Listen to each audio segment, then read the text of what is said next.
अस्सलाम वालेकुम dear candidates. आज की हमारी जो वीडियो है वो बेसिकली इंफॉर्मेटिव वीडियो है, क्योंकि मोस्टली या मेजोरिटी जो स्टूडेंट्स की है वो नहीं जानती है कि एडीपी यानी कि associate degree in commerce science या आर्ट्स में मुताला पाकिस्तान का पेपर किन बिहाफ पर या किन पॉइंट्स के ऊपर चेक होता है। यूनिवर्सिटीज पेपर को चेक करती हैं। मिसाल के तौर पे आज हम वो तमाम के तमाम पॉइंट्स जो हैं, वो 5 पॉइंट्स को हम इन एक एक ग्राफ की सूरत में समझने की कोशिश करते हैं। सबसे पहले देखा जाए तो जो यूनिवर्सिटी हैं, उनमें जो ये लॉन्ग क्वेश्चन जो होता है, वो एक क्वेश्चन 20 नंबर का होता है। एक क्वेश्चन 20 नंबर का होता है। लेकिन अब समझने वाली ये बात है कि वो 20 नंबर किस तरीके से डिवाइड किए जाते हैं। यूनिवर्सिटी उसको किस तरह से 20 नंबरों में डिवाइड करती है और पेपर चेकर को यूनिवर्सिटी की तरफ से क्या-क्या इंस्ट्रक्शंस मिलती हैं कि पेपर चेकर ने किन-किन हदायत पर अमल करते हुए पाकिस्तान स्टडी के एक क्वेश्चन या एक पेपर को चेक करना होता है।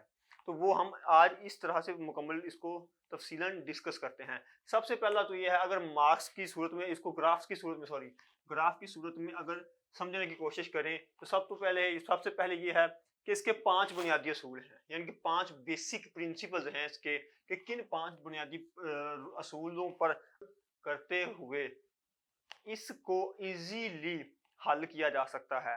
क्या वजह है कि पाकिस्तान स्टडी में मेजॉरिटी स्टूडेंट्स की फेल होती है, हालांकि हर स्टूडेंट को वो ये पता होता है कि इस्लामिक स्टडी और पाकिस्तान स्टडी ये दो ऐसे सब्जेक्ट हैं, अगर इन दोनों में से किसी एक में भी स्टूडेंट जो है वो फेल हो तो वो फेल ही तस्वर किया जाता है। सबसे पहले बात करेंगे पॉइंट नंबर 1 की, यानी कि उसमें क्या गया, उसमें दो चीजें हैं।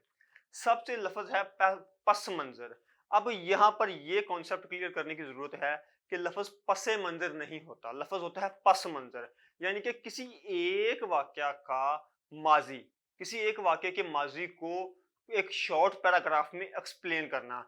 या उसके साथ एक चीज और है, अगर वो माजी वो वाक्या वो जो वाक्या है वो किसी डेट के साथ किसी तारीख के साथ मंसूब है तो उसको एक पैराग्राफ की शॉर्टली पैराग्राफ की सूरत में उसका मरकजी ख्याल बयान कर देना। मिसाल के तौर पे अगर हम इसमें एक एग्जांपल कोड करने की कोशिश करें या एक एग्जांपल के थ्रू मैं आपको समझाने की कोशिश करूं कि क्वेश्चन आ जाता है कि कायदे आजम रहमतुल्लाह अलैह के इरशादात की रोशनी में नजरिया पाकिस्तान की वजाहत करें, तो सबसे पहले उसमें सिर्फ पस मंजर में एक शॉर्टली पैराग्राफ लिखना होता है कि कायदे आजम बेसिकली हिंदू मुस्लिम यूनिटी के इत्तेहाद में थे। इसकी वजह से ही उन्हें हिंदू मुस्लिम यूनिटी, लेकिन जब वक्त गुजरा तो कायदे आज़म मोहम्मद अली जिन्ना ने जब ये ऑब्जर्व किया, ये मुशाहिदा किया कि सदियों तक हिंदू मुसलमानों के साथ रहते हुए भी किसी सूरत में इनको एक्सेप्ट नहीं कर रहे, तो उन्होंने एट द एंड उन्होंने ये फैसला किया कि अब एक अलग मुमलकत या रियासत की अब जरूरत है। अगर सबसे बड़ी कोई कंट्रोवर्सी या सबसे बड़ी कोई चीज देखी जाए, सबसे बड़ा वाकया देखा जाए, तो वो वाकया ये है कि जो 1937 से लेकर 1939 की कांग्रेसी मिनिस्ट्रीज जो थी, कांग्रेसी वजारतों की जो 2.5 साल दौर में कांग्रेस की मिनिस्ट्रीज ने मुसलमानों के साथ क्या किया और किस किस तरह का रवैया रखा, इस तरह से पस मंजर को ऐड करते हुए क्वेश्चन को स्टार्ट करना चाहिए। लेकिन मोस्टली स्टूडेंट्स क्या करते हैं कि क्वेश्चन देखा और फौरी तौर पर उसको एक एक तरीके से स्टार्ट नहीं करते, रवायती तरीके से स्टार्ट कर दिया जाता है, जिसकी वजह से वो एग्जामिनर के ऊपर पेपर चेकर के ऊपर एक अच्छा इंप्रेशन नहीं पड़ता। और इसका एक चीज और ये जहन में रखें कि इस एक का एक नंबर होता है, यानी कि पॉइंट नंबर 1 का एक नंबर है। ठीक है, अगर हम लोग उसको उसकी मुतलका चीज यानी कि एग्जैक्ट वाक्या नहीं बता रहे तो यहाँ से एक नंबर कट जाता है। जहाँ के ये जो चीज है ये बेसिकली किसी भी स्टूडेंट के नंबरों को मार्क्स को अप और डाउन करने में एक बुनियादी किरदार अदा करती है। और वैसे भी जैसे कि एक इंग्लिश में एक एग्जांपल है कि first impression is the last impression, कि अगर स्टूडेंट का पेपर चेकर के ऊपर पहला तासर अच्छा है तो वो उस पेपर को ज़हनी तौर पर अच्छे नंबर देने की कोशिश करेगा। लेकिन अगर स्टूडेंट का पहला तासर ही बुरा पड़ा है तो वो उसके पेपर को अच्छे नजरों से अब नहीं देखेगा। अब अगर पॉइंट नंबर 2 की बात की जाए तो वह अल्लामा इकबाल के अशार। अगर बात की जाए पॉइंट नंबर 2 की या प्रिंसिपल नंबर 2 या असूल नंबर 2 की, तो पंजाब यूनिवर्सिटी के पेपर के स्टार्ट में एक कोटेशन या स्टेटमेंट कोड की गई होती है कि सिलेबस में शामिल लामा मोहम्मद इकबाल रहमतुल्लाह अलैह के अशार की रोशनी में जवाब देने वाले उम्मीदवारों को तरजीही नंबर दिए जाएंगे। अब यहाँ से एक चीज समझने वाली है कि ये अशार, सबसे पहले तो ये है कि जब अगर एक स्टूडेंट अपने दलाइल को, अपने जवाब को, अपनी सोच को अब अगर लामा मोहम्मद इकबाल के अशार की रोशनी में पेश करता है तो एग्जामिनर के जहन में बहुत अच्छा इंप्रेशन पड़ता है। और इसके 4 नंबर सिर्फ इस चीज के रखे गए हैं कि जो स्टूडेंट एक क्वेश्चन में हर एक हेडिंग के साथ या एक क्वेश्चन में कम से कम 5 से 6 अशार लिखता है तो उसको 4 नंबर एक्स्ट्रा दिए जाते हैं। उस स्टूडेंट को एक दूसरे स्टूडेंट, एक ऐसे स्टूडेंट की निस्बत से जिसने सिर्फ और सिर्फ एक मवाद लिखा है, पोइट्री जो है लामा इकबाल की वो ऐड नहीं की, तो उसको नंबर कम मिलेंगे। जो स्टूडेंट पोइट्री लामा इकबाल की ऐड करता है और वो रेलिवेंट होती है तो उस स्टूडेंट को तरजीहन नंबर दिए जाते हैं। और सबसे बड़ी बात, लामा इकबाल के तकरीबन 10 या 12 अशार ऐसे कॉमन हैं जो मोस्टली रिपीटेड और तकरीबन कॉमन हैं, जो कि हर एक क्वेश्चन के ऊपर बिल्कुल प्रॉपरली रेलिवेंट होते भी हैं। ठीक है, अब बात की जाए पॉइंट नंबर 3 की। ये सबसे अहम तरीन पॉइंट है और ये सबसे अहम नंबरों वाला हिस्सा है, क्योंकि इसके 2 सब टॉपिक हैं या सब पॉइंट हैं। इसके जो कुल नंबर हैं सिर्फ इस पॉइंट के ये 12 रखे गए हैं। 12 क्यों रखे गए हैं?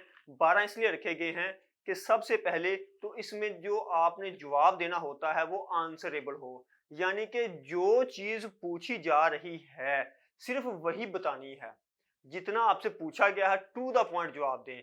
जिस एग्जामिनर आपको रख रहा है, पेपर सेटर आपको रख रहा है, आपने उसी ही दायरे में रहना है, उस दायरे से बाहर नहीं जाना। और दूसरी बात इसमें है डेट्स। अब ये क्या है, कुछ क्वेश्चन ऐसे होते हैं कि जिनमें तारीखें ज्यादा होती हैं।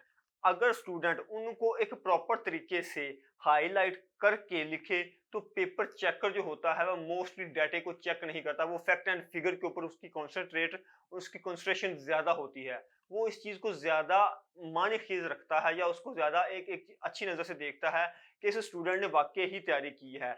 और इसमें एक चीज और है जो सबसे ज्यादा पूछी जाने वाली है, वो क्या है कि जी अगर अक्सर सोशल मीडिया की बात करें तो वहां पर अक्सर एक बार बार रिपीटेड क्वेश्चन ये होता है कि जी पाकिस्तान स्टडी के पेपर में कम अज कम पॉइंट्स की तादाद कितनी होनी चाहिए या हेडिंग्स कितनी होनी चाहिए और ज्यादा से ज्यादा कितनी होनी चाहिए। सबसे पहले हमें यह जहन में रखना होता है कि एक क्वेश्चन ग्रेजुएट लेवल पर 20 नंबर का आता है पाकिस्तान स्टडी का एडीपी में, और कम अज कम जो हेडिंग्स की तादाद है वो 8 होनी चाहिए और जो ज्यादा से ज्यादा तादाद है वो ज्यादा से ज्यादा 14 होनी चाहिए, ताकि आप लोग अपने जवाब को आर्ग्यूमेंट्स के साथ, दलाइल के साथ और पोइट्री के साथ आप लोग उसको एक्सप्लेन कर सकें, पेपर चेकर को आप लोग मुतमिन कर सकें, पेपर चेकर को आप सेटिस्फाई कर सकें। ये है। अब अगर पॉइंट नंबर 4 की बात की जाए, तो पॉइंट नंबर 4 सबसे पहले तो ये है कि इसमें अगर पर्सनैलिटीज यानी कि कोई ऐसी शख्सियात हैं, कोई ऐसा टॉपिक या क्वेश्चन आ गया है जिसमें पर्सनैलिटीज की कोटेशंस हैं और आप लोग अगर वो पर्सनैलिटीज की कोटेशंस को कोड करते हैं और उसके बाद ब्रैकेट में एट द एंड आप लोग उस पर्सनैलिटी का नाम भी लिखते हैं तो ये बड़ा इंप्रेसिव जो है वो तासर है, ये बड़ा मुतासर कुन तासर है। इससे एग्जामिनर के जहन में ये बात फौरी बराबर होती है कि इस स्टूडेंट ने प्रॉपरली तैयारी की है, पेपर की प्रॉपरली तैयारी की है स्टूडेंट ने, जिससे वो खुद नंबर देना भी चाहता है और वो देता भी है। उसके बाद इसमें एक और चीज है कि जिसमें कुछ क्वेश्चन ऐसे होते हैं जो कि रिपोर्ट्स के वाले से होते हैं, जिसमें सिर्फ और सिर्फ क्या की जाती है, रिपोर्ट्स को कोड किया जाता है।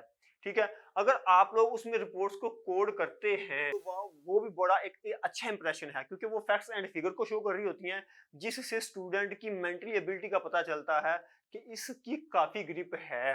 उसके बाद आखिर है बुक्स का हवाला। इसमें सबसे बेहतरीन जो बात है, सबसे नंबर को बढ़ाने वाली जो की फैक्टर है इसमें वो ये है कि अगर किसी भी टॉपिक के ऊपर आप लोग लिख रहे हैं और आपको उसके बारे में कुछ हटके कुछ एक्स्ट्रा इंफॉर्मेशन है जो आपने किसी बुक से पढ़ी है, तो आपको चाहिए कि आप उस एक स्टेटमेंट को जो आपको उस टॉपिक के रेलेवेंट लगती है, आप उस स्टेटमेंट को लिखें। लिखने के बाद उस नीचे ब्रैकेट में, जैसे ये ब्रैकेट लग गया, किताब का नाम, बुक का नाम लिख के आप ब्रैकेट में उसका नाम लिखें, ब्रैकेट में किताब का हवाला दें कि ये स्टेटमेंट फलां बुक से ली गई है। अगर आखिर में बात की जाए, ये सबसे ज्यादा इंप्रेसिव और सबसे ज्यादा मानीखेज ये पॉइंट है। ये क्या है? ये सबसे पहला है कि तनकीदी राय। एक तो ये कि किसी भी टॉपिक के पॉजिटिव पहलू बयान करना, और एक होता है नेगेटिव पहलू बयान करना। लेकिन अमूमन क्या किया जाता है या किस तरह से इसको समझा जाता है कि तनकीदी राय से मुराद ये ली जाती है कि सिर्फ नेगेटिव पॉइंट को बयान करना। ऐसा नहीं है। तनकीदी राय से मुराद है पहले उसके अच्छे पॉइंट, पॉजिटिव पॉइंट्स को बयान करें, फिर नेगेटिव को। अगर आप ये बेहतर समझते हैं कि आपके पास उस टॉपिक के रिलेटेड कोई ऑथेंटिक राय है, कोई आप ऐसी सोच रखते हैं जो उसकी बेहतरी का बायस बन सकती है, जो मुस्तकबिल में इस चीज को बेहतर बना सकती है, तो आप लोग उसको तनकीदी राय का नाम देंगे। उस चीज को तनकीदी राय कहा जाता है, इस चीज को तनकीदी राय कहा जाता है।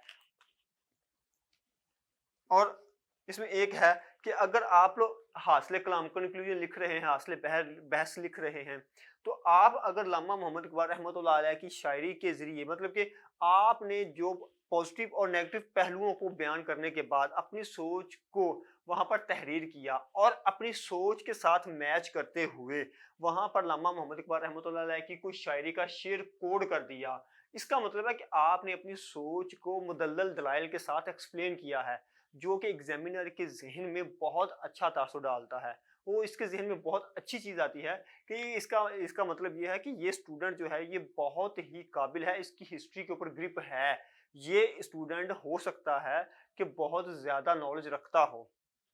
ये है। और इसके 2 नंबर हैं। आ जाए तो बहुत से स्टूडेंट जो हैं वो सिर्फ पाकिस्तान स्टडी से इस वजह से या तो छुटकारा हासिल करना चाहते हैं कि इसमें डेट्स ज़्यादा होती हैं, या इससे छुटकारा हासिल करना चाहते हैं कि उनको प्रॉपर गाइडलाइन नहीं मिलती, या इस वजह से कि उन्हें किसी टॉपिक की प्रॉपर समझ नहीं आती है। मैं उम्मीद करता हूं कि इंशाल्लाह ताला इस ग्राफ के जरिए आप लोगों को एक तो ये कि पेपर के 20 नंबर का एक सवाल जो होता है उसके नंबरों की डिस्ट्रीब्यूशन समझ आ गई है, जो कि इससे पहले किसी जगह पर भी मौजूद नहीं थी।